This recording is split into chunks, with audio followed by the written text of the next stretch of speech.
Welcome, everyone, to another episode of the Imperial Scholars Podcast. My name is Mitch, my co-host is Cabs, and in today's episode, we cover up with the pseudo-finale of the trilogy of the Nagash omnibus and sort of the story of the downfall of Nehekara, and follow through with the story of the vampires and all of that craziness going on.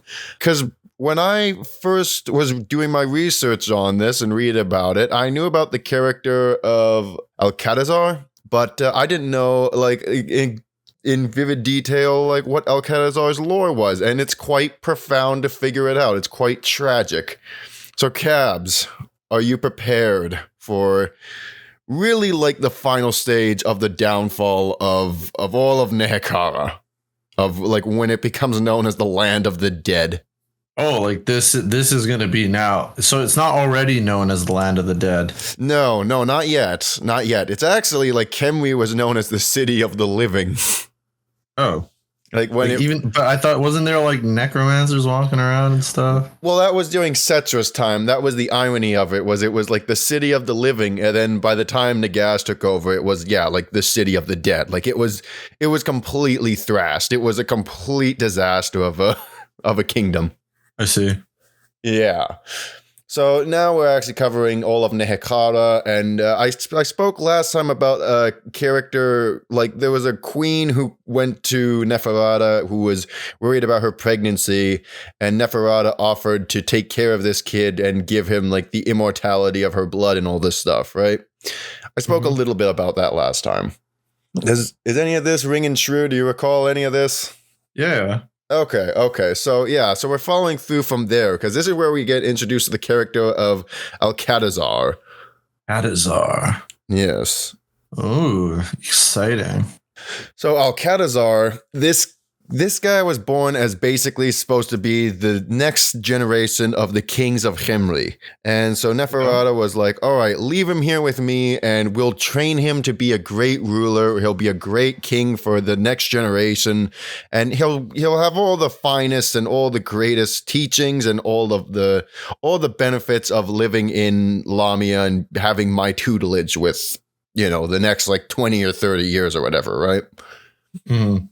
The thing is that he actually is living the high life and he's becoming a noble character, like even by the standards of Warhammer. And like usually the thing is that even if there's a good king, like the king is still kind of a tyrant. Alcadizaar is just a good dude. Like he sees everyone on even grounds. And it's kind of this thing that the other lords of Nehekara look at and they go, that's kind of weird, bud. Why are you being so kind to these peasant folk? They're subservient to you. It's like, no, it's fine. I'm just a chill guy. So he's just a homie. He's just a homie like that. He's just being like, no, everyone, as far as I'm concerned, it's like we're all just people. We're all just trying to exist. It's fine.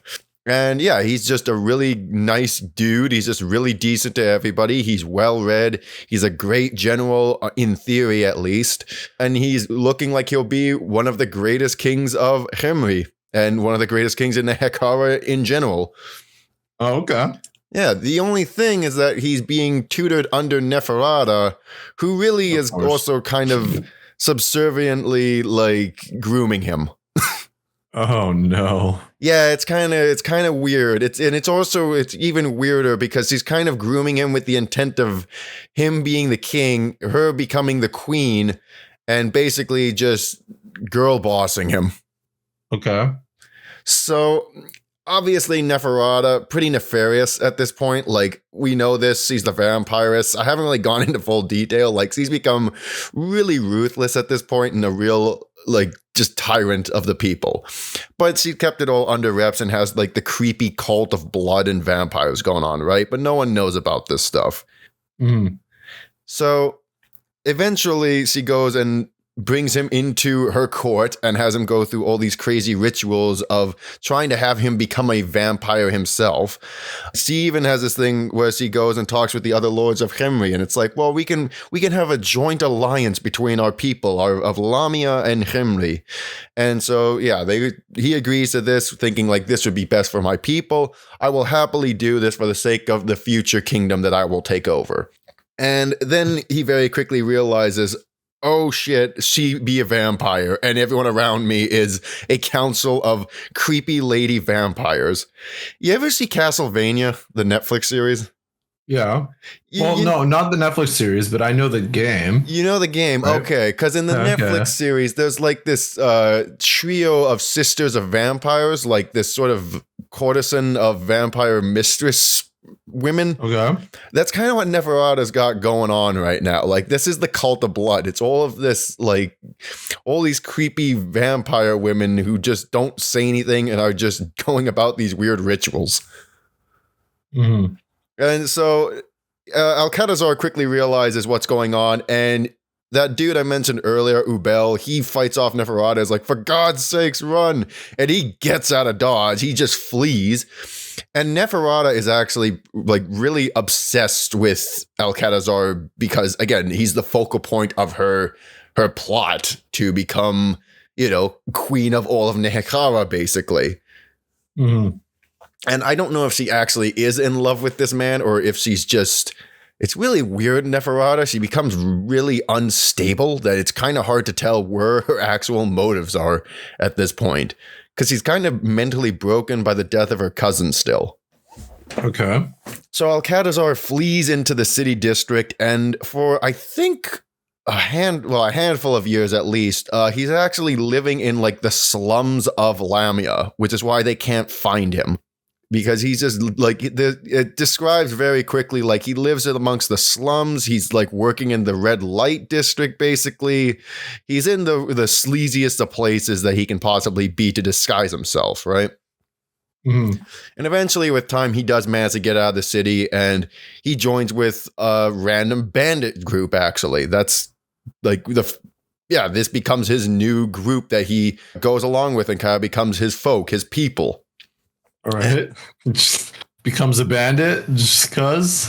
Well, the thing he becomes a bandit, and the thing is they kind of do this. It's kind of like Avatar, like not the Last Airbender, like the blue people, where it's like, bro, you will learn our ways.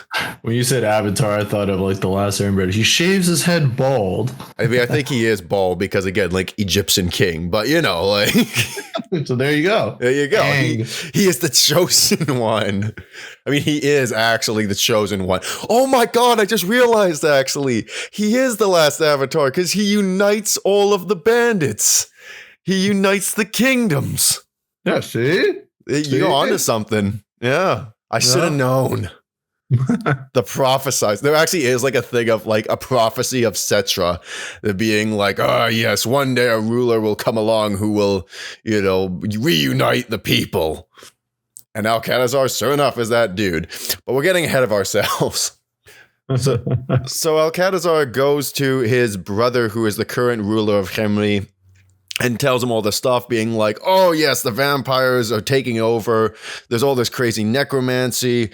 They're using Nagash as rituals. We gotta go and deal with them right now. We can't let this go on any longer, brother. And his brother is like, that's all well and good. One quick thing. Do you have any proof of this? Oh. And he doesn't actually have, because these are major accusations, right? He's saying we need to march on Lamia, which has been a major economic like benefactor of all of our kingdoms, and raise it. Yeah, he's just spewing stuff right now. Pretty much, yeah. He's got nothing to actually show for this. So that is why he takes up with the bandits to be like, all right, well, I'm going to go find me some proof. And so he becomes a part of the bandits. He learns their ways, and the bandits have a history as well, being like they used to be subservient to Khemri and to Setra, and with Nagash coming, they just became drifters. Mm-hmm. Now, obviously, he wants to change that and make them more like well accepted by the common folk and by the kingdoms. And so his way of going about getting proof is basically just there's a random caravan that him and the bandits go and attack, and it happens to have a vampire in there, like one of Neferata's generals or councillors or whatever, right? Yeah, he's just vibing out in the caravan. He's just going to another city, whatever. It doesn't matter, right? And sure enough, so he is like Robin Hood. He really is. He is like he's actually a really interesting character, like I said. And right now he's kind of a Mary Sue. I'm not going to lie. But also, like, he's only been, all he's ever known is being, like, gaslit, basically, by Neferata. So, I mean, it kind of makes sense. Like, he's been groomed his whole life. It makes sense. Been groomed. It's pretty gross. It's pretty weird. Yeah, anyways, but yeah, so he goes and kills this guy and is like, I have proof now to bring to my brother. And he's been lying to the bandits this whole time. It's like, he hasn't told them who he is for obvious reasons. Mm-hmm. Now that he's killed this vampire, he basically assembles the kingdoms together. He takes his place as like the ruler of Khemri, and he gets the bandits along with him because now they've all accepted him as like the uniter of our people, right? They go and very quickly decide, like, we're going to go deal with Neferata and raze Lamia to the ground. Mm-hmm. And so sure enough, they do. They go and they fight. And, I mean, really, it's a harsh battle. And there's this weird thing with the vampires. I didn't realize this was, like, the vampire mistresses that Neferata has. I guess their beauty is so enchanting. Because the thing is that Neferata's elixir enhances different abilities of the different vampires depending on kind of their niche, like what they specialize in. So Neferata's beauty is actually like causing guys to feel intoxicated. Okay. And her mistresses are having that effect too on the battlefield, so that when they go and fight these women, they literally just start losing their minds and killing each other. Okay. So that's really the main thing, is like the superpowered vampires. And also at this point, sorry, I missed a major part. Flashback. Yeah. So flashing back. One of Neferata's consulates, one of her big generals, has been doing some nefarious stuff this whole time and is not too happy with Neferata's rule, to be honest. He's just like, she's too obsessed with Alcadizaar. She's too obsessed with grooming him into this perfect moldable puppet. And I'm going to, his solution to this is, I have the tomes of Nagash. I have the power of necromancy. Maybe I can bring back Nagash the usurper. Oh no. Well, here's the thing. We know this well, is the fact that Nagash isn't actually dead. Yeah, right. He's fighting the Skaven boys, right? He's been fighting the Skaven. So this dude is doing these rituals. Wait, is he still on that rock, like fighting the Skaven right now? Like he is, yes. I'll cut to Nagash in a minute to explain what's been going on there. Okay. So this dude is trying to summon Nagash, and he's going like, why the hell is this ritual not working? I have everything I need. It's just not working. And meanwhile, Nagash has, just been fighting the Skaven and just seeing like the craziness of fighting the Skaven hordes with their flamethrowers and rattling guns. And I don't think they have rattling guns yet, but they got all their crazy contraptions that the Skaven have, right? That they're just like throwing at Nagash. And he's like, what the hell is this? What are these things? What is their problem with me? Mm-hmm. And Nagash has made a pretty massive army himself. He's actually started making constructs of bones.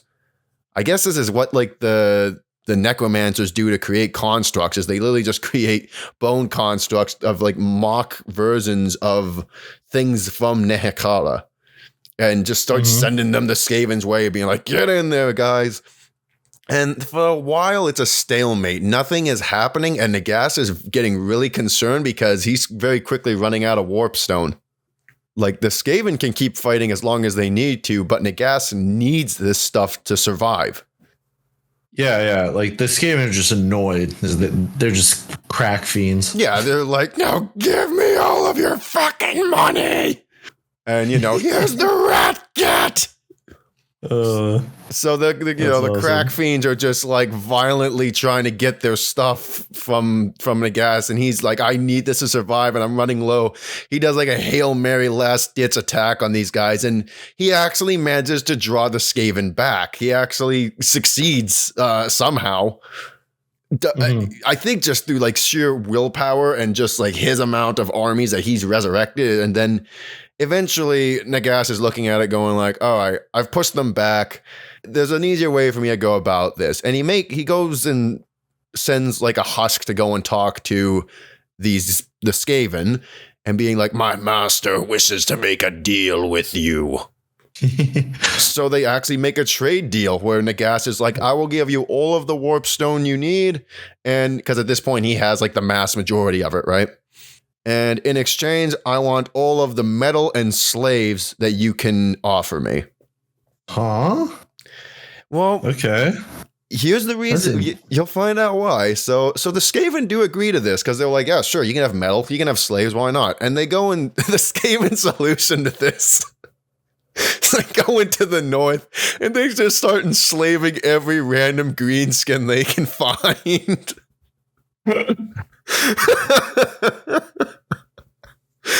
I think they also just trade other Skavens, but by and large, they just start going on raiding parties to enslave orcs and send them to Nagash's camp. It's just so stupid and just so peak Skaven.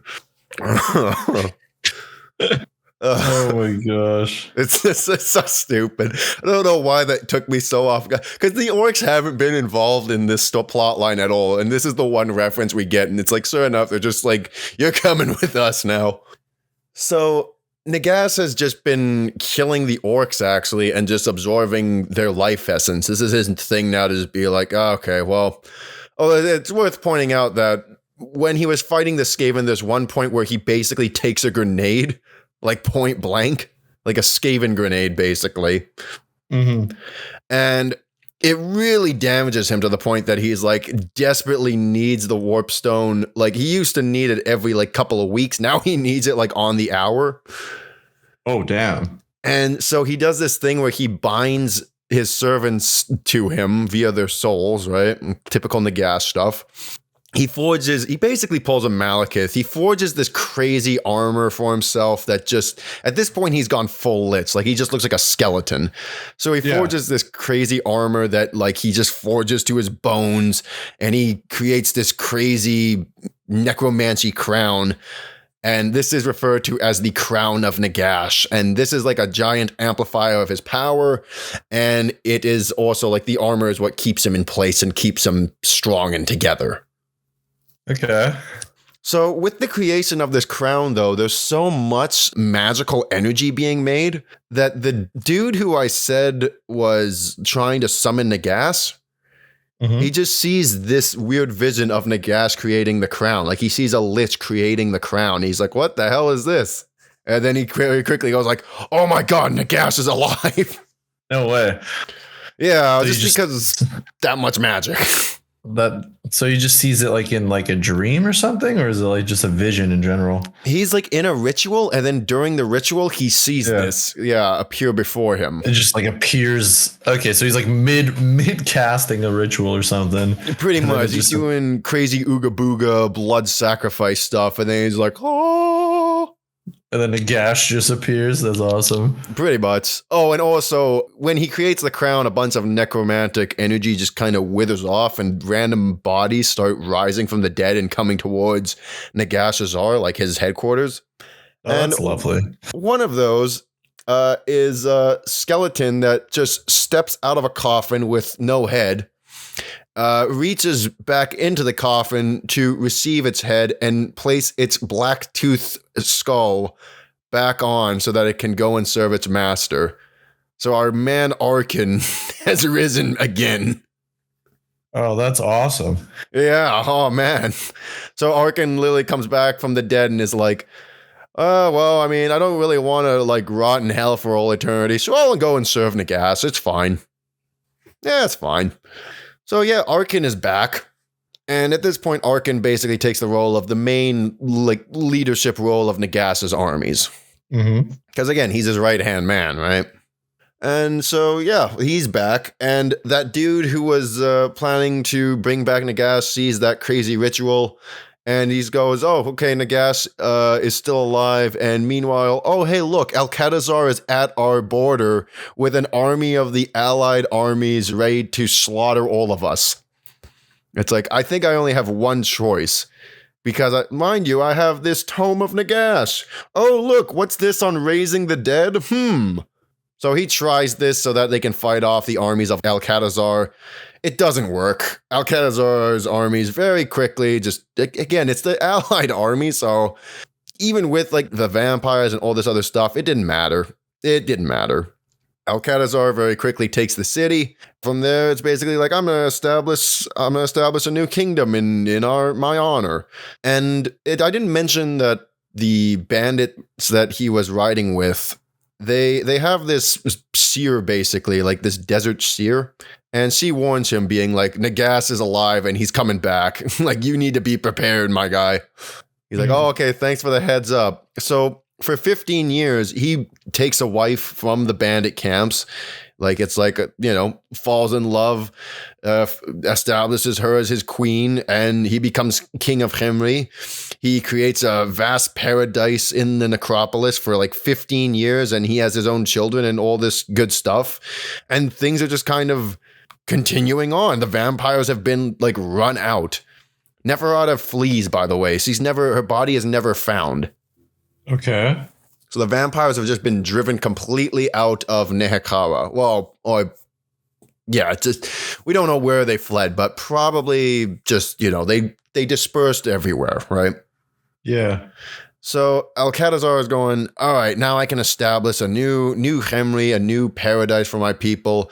And I also have to be sure that I'm ready when Nagash's 50 years worth of monstrosities risen from the dead comes to attack me. Because mind you, he did fight off the Skaven. He's got a lot of manpower behind him.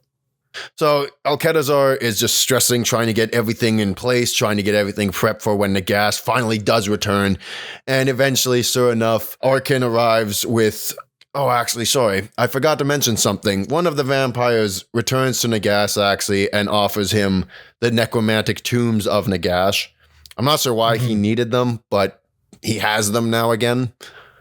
So Nagash has his tomes, and sure enough, he starts raising the dead. He sends an army over to attack Khemri. And Nagash also takes this as a personal spite because, at one point he was king of Khemri. So he goes like, who is this guy who stands in my place, who assumes to play the role of boy king? Oh, he must have been pissed just to see this random dude. Yeah, pretty much. He's just so spiteful, but at the same time, he's like, I hate Nehekara because they drove me out, but also I'm the king of Khemri. So he actually kind of sends guys out like to destroy Khemri out of spite as well, because he's a petty asshole. So these guys, yeah. Arkin goes out with Nagash's forces to go and crush Khemri. They start attacking like random cities along the way, and they make some leeway, but the citizens flee. They don't make any real progress.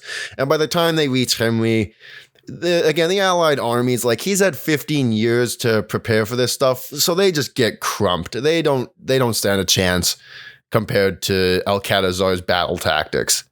Mm-hmm. And at this point, Nagash is just stewing, and they describe it perfectly, where Arkin returns horrified of having to tell his master, by the way, didn't go so well.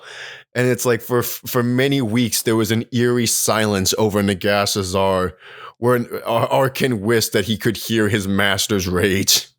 So instead of getting yelled at, he's just like silent. And he's like, you all good, boss? You all right? And so Nagash creates these weird discs, basically, made out of warpstone with necromantic runes engraved on them. Mm-hmm. Or let me cut back real quick to Alcadizaar again, because at this point, Alcadizaar is looking at it, and this is where he has a shortcoming as a king. Well, not even a shortcoming. It's a humanizing moment for him. Because his entire life, he's been on the run. He's dreamt of being king of Khemri. But he's always actually had a really tough rulership. He has become like an old man at this point from just the stress. And he's been serving his people nonstop. He hasn't had a single moment to rest. And he goes to the shaman, like the desert shaman. And he's like, when will I finally have my time to live as a man and to be my own individual? And So he actually goes to his wife and is like, Nagash is defeated. We don't need to chase him. It's all right. He can't do anything at this point. Like we defeated his armies. He can't retaliate in any way whatsoever. Like I just want to just basically retire with you and the kids for the remainder of my days. Like we did it. We did it. But it's like, why would you ever assume that that's the last you would hear of Nagash? Like, brother, come on, you know better. This guy's like a horror movie too villain. High. Yeah. Well, this guy is like a horror movie villain, right? Like Jason Voorhees, he keeps coming back, dude. You gotta put him down for good. You gotta make sure he's dead. He's the Terminator. He just looks at them. I'll be back.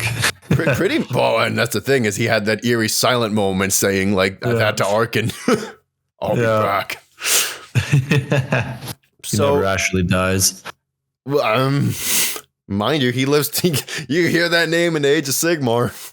That's what I'm saying, dude. This guy's a menace. Yeah, exactly. So yeah, we did it. Yeah, sure. Oh yeah, okay, buddy. Yeah, right. That's the weird thing. Yeah, it's like he literally got driven out by flame cannons, and now Alcadizaar is like, nah, he's good. That's enough. That's fine. Again, I think it's a humanizing moment, but it is like, dude, come on, don't be an idiot.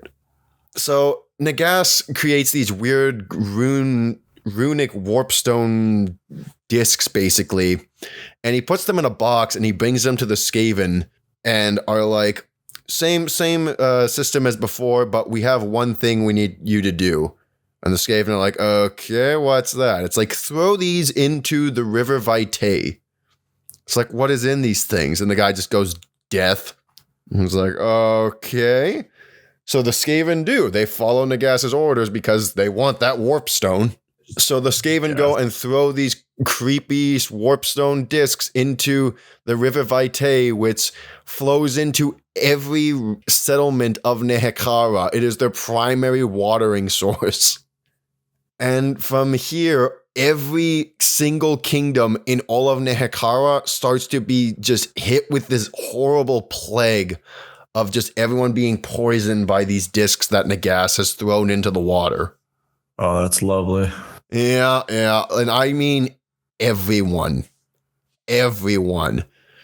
Like, people just start dying left and right. Pretty soon, like the noble people start to deal with this issue because obviously everyone needs water in the desert. Revolts start happening. It becomes utter bedlam. And pretty soon, Alcadizaar's wife deals with this horrible sickness and succumbs to it, along with all of their children. Everyone that Alcadizaar cared about now has just dissipated, just died. They're just dead? They're just dead. They're just dead.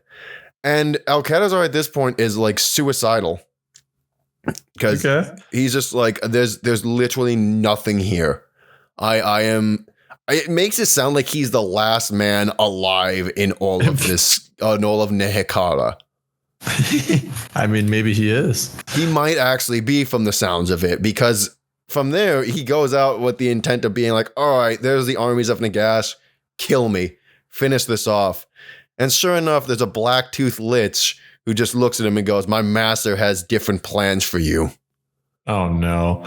And he takes Alcadizaar back to Nagashazar, where Nagash and Alcadizaar finally meet face to face, mind you.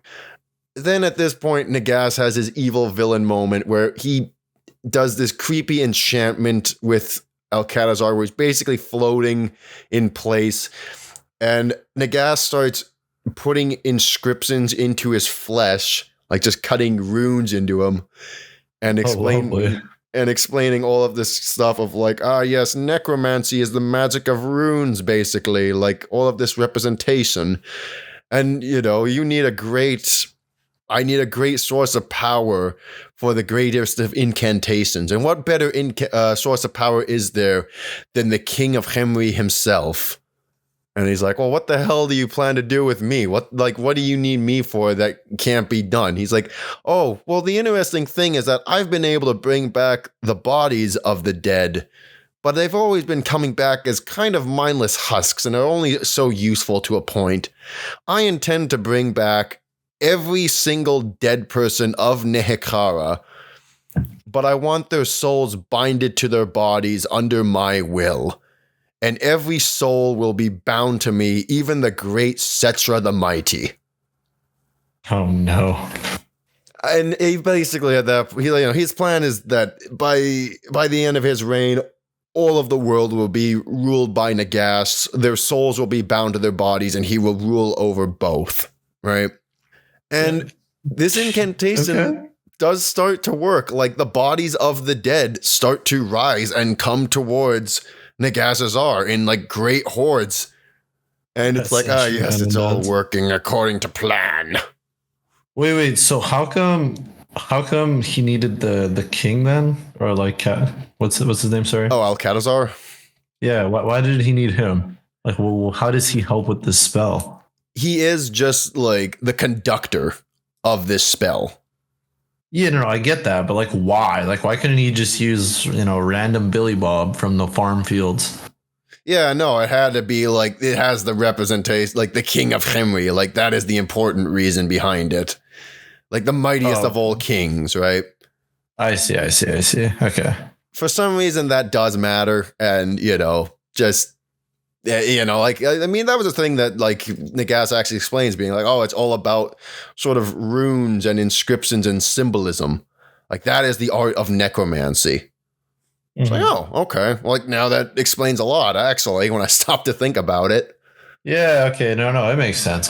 I get it. Yeah, that's why when he first started off, it was like he was, like, killing beggars and stuff. It's like, it only did so much.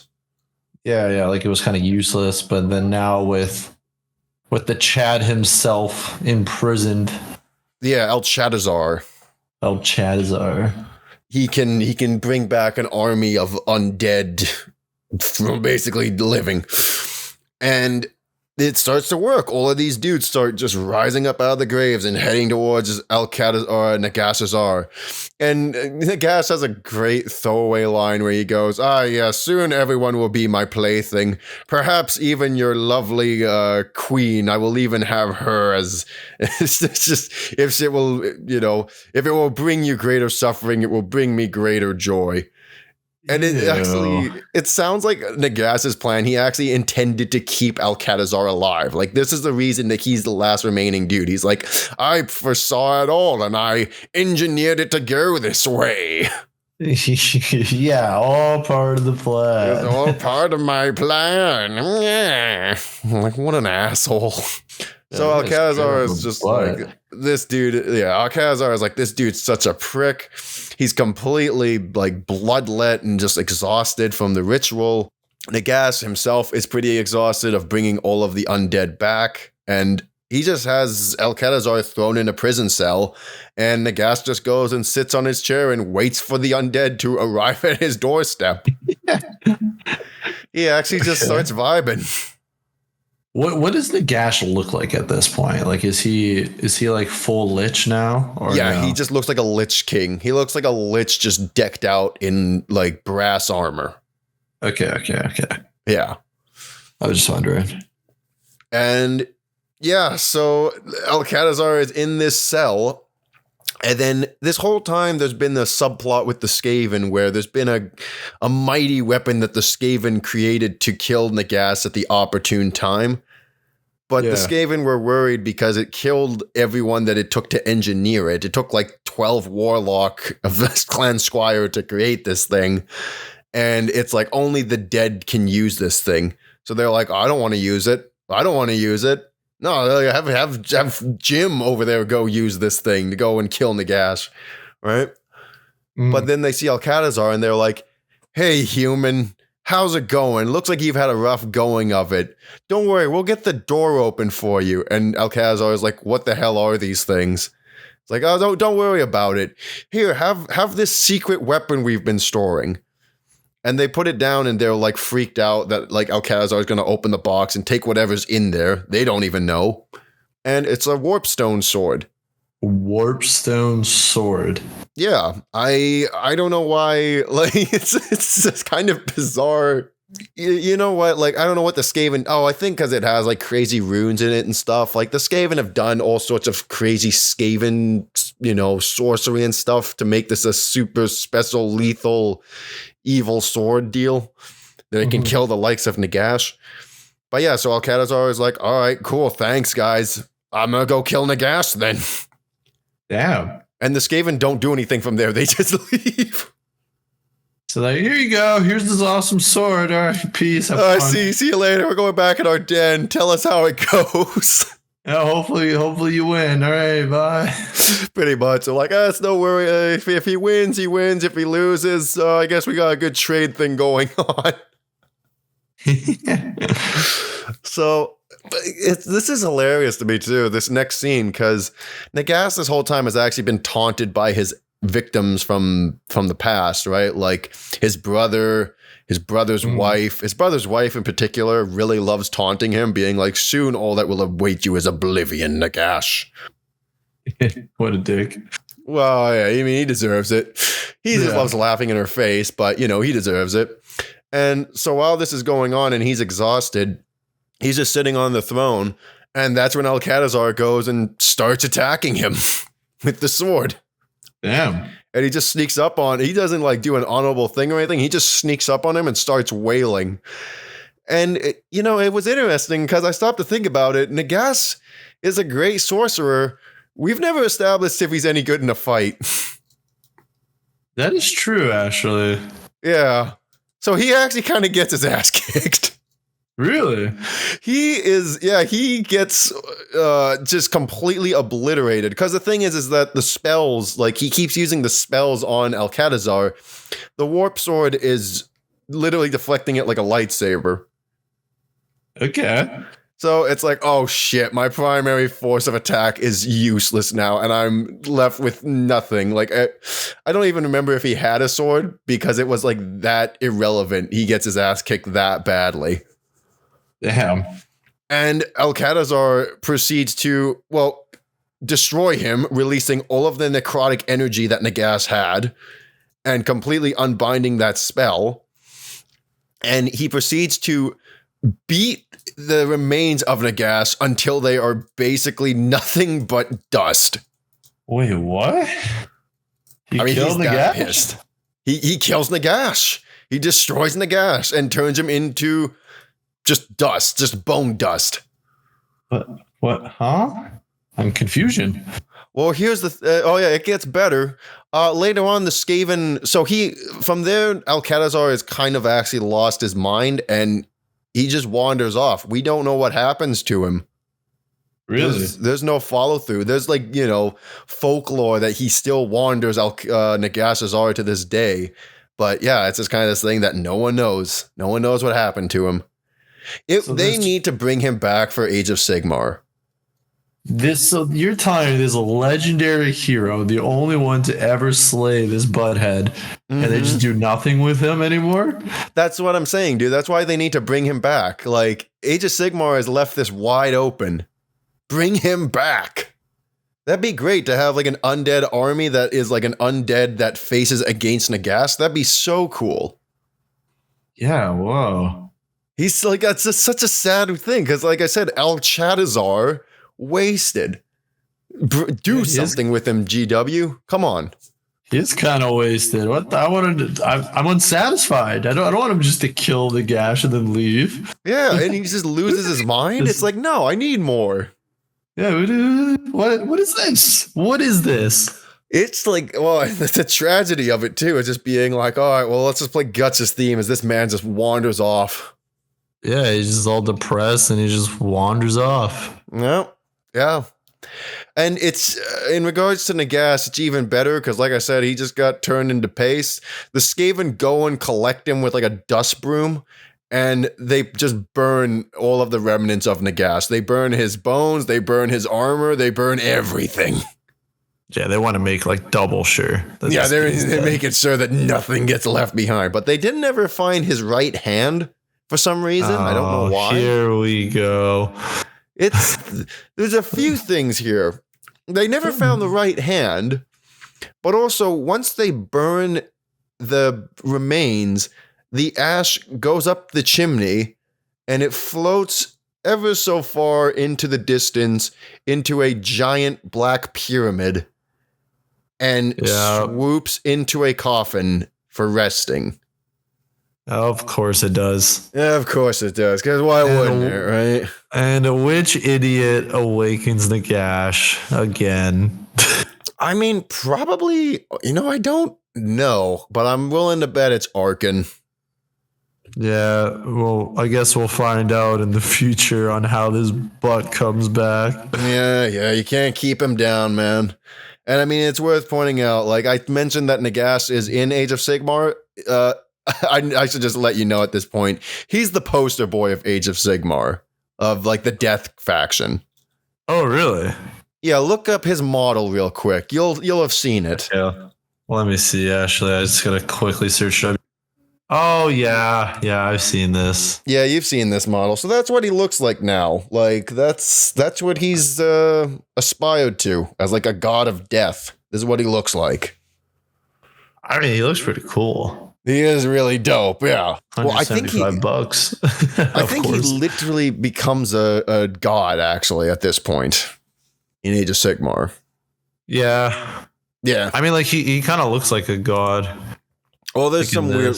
We'll cover the end times another time to kind of like explain that like whole blunderbuss of a plot line. But yeah, so I mean, he lingers on, but for now, Nagash has been destroyed, and I didn't mention that the armies of the undead that were just wandering around. Yeah, they come back into consciousness. What do you mean they come back into consciousness? Like they were just in a trance-like state going towards Alcadizaar, right? Okay. But now that Nagash has been destroyed, they still remain alive. And the consciousness of like all of these rulers, all of these kings of eras past, because it wasn't just like the modern folk who like recently dead who rose. It was like centuries worth of undead rose up. Oh no. So imagine sort of this thing where it's like all of these great rulers from time spent in the past have come back from the dead and are like, wait a minute, I was Lord of Khemri like 100 years ago. And meanwhile, another dude's like, well, I was Lord of Khemri 500 years ago. And I was Lord 700. That must have been really stupid. Well, I think you can imagine how this goes from there. They all just start fighting each other. Yeah, I figured. Yeah. Wait. Yeah. When they're like undead, are they like skeletons or do they like, what do they look like? Yeah, I mean, they just look like mummies. They unironically just look like mummies at this point.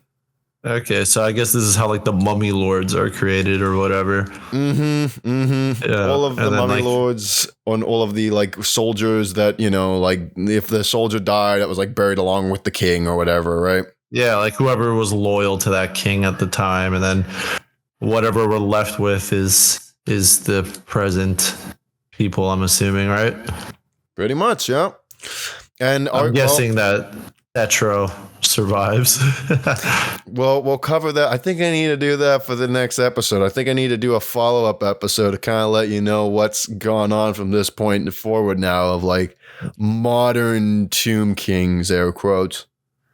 Yeah, I'm kind of curious. I want to know how he feels coming back to life as like a skeleton. As I remember, that wasn't his goal. Mm-hmm. So he must be pretty pissed. Yeah. He was not happy about that at all. So that will get covered in the next episode, I think. I think we'll do another episode on the Tomb Kings just to cover what they've become now and sort of because they also have new units actually too, like now that they've come back as the Tomb Kings. Ooh. Yeah. Okay. Yeah. So that's be a nice little episode next time. Yeah, why not, right? Because we kind of went over them when they were humans and like the ancient mortals. So yeah.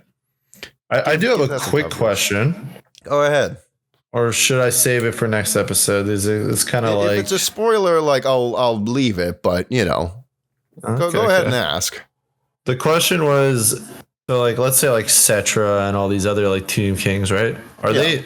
This obviously we know Nagash comes back to life somehow. Oh yeah, okay, yeah. Are they loyal to him or like what happens? Like what is the relation? Oh, to Nagash? Yeah.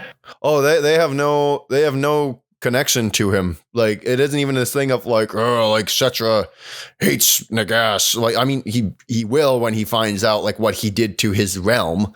But it's like, it's not like he came back and it was like, ah, yes, the mighty Nagash has brought. He has no idea why he's back. None of them do. No, but I mean, like in like modern times, like, do they operate as one giant undead faction, or is it like every Tomb King has their own like mini faction? That's what I'm asking. Yeah, I would say like yes and no. It's kind of this thing with Cetra is again the head honcho, kind of like the dwarfs thing, where it's like Cetra brings them all to heel. But obviously, there's just going to be disputes between the Tomb Kings because they're all about power and ruling the realm and all this stuff, right? Yeah. So it's like, all right, you guys can do your own thing, but at the end of the day, it's like Cetra is Lord and Emperor, to the best of my knowledge. I have to do my own research, to be honest, but yeah, Cetra brings them all to heel pretty quickly. Yeah, I guess we can go more into that next episode then. Yeah. I relation. Think I almost wonder if next episode needs to just be, well, I mean, it'll be like a Tomb King / Cetra episode, I feel like. Yeah, we do a little bit of a both. Yeah. I mean, they always are, right? Oh, I didn't even mention, like, the thing is, too, is that, like, at this point, Alcadizaar actually was about to, like, back when he was doing his thing with, when Khemri was a paradise, he actually was about to establish trades with the dwarfs. Oh, really? Yeah, which that's a far trek. I don't know how they managed that, but yeah, it was like they were on the brink of making good relations with the dwarfs, and it was looking like things were about to go real peachy keen for everybody. He was like the last great king, I'm assuming then. Yeah. Well, at this point, I mean, everyone's undead now. Everyone is just zombies. Yeah, I guess so. Yeah, I don't think anyone in Nehekara actually gets spared. Like, I don't think any Nehekaran citizens are spared the sickness. It doesn't sound like it. Everyone just goes undead. That's so tragic. Nagash very is an cool. ass. Very cool, but very tragic. Mm-hmm. Yeah. Well, and it is just like so. Like when all else fails, Nagash is like, screw it, poison the water holes. Okay. Poison the aqueducts, poison the water holes. Let's just screw over everyone. Disease, baby. Nurgle soup. Give me that Nurgle soup. That broth is real tasty. Yeah, have some Nurgle soup. Yeah, I wonder if that powered Nurgle at all that day. Nurgle's happy. It was like, yes, the diseases. I know you're doing this because you want zombie army, but I'll take it. Yeah. More boils for the broth. Anyways, do you have any following questions, sir? No, I think you did a really good job of explaining. Yeah, okay. I kind of pulled a Pulp Fiction, but I feel like it worked. I feel like, we jumped back and forth a fair amount, but it was like it all came around because there was just a lot of that occurring in the plot where it's just, and then Nagash does basically nothing but fight Skaven for 30 chapters, and then, look, everyone knows he's alive because he did a crazy ritual. Yeah. It's like, by the way. Heads up, yeah. That's awesome. All right, well then, I guess I'll take us home then, yes? Sounds good. All right. Well, thank you so much for listening to this episode. Please do consider becoming a subscriber if you are not. Feel free to leave a comment. I always love seeing them. Please consider leaving a like. It all helps to just let us know how the channel is doing. Feel free to give us any recommendations for anything you want us to cover in the future. And also just if there was anything crucial I missed this time around, although I think I'm okay. I don't know. There's always something in these books. Anyways. All right. Well, until then, thank you all so much and take care. Bye.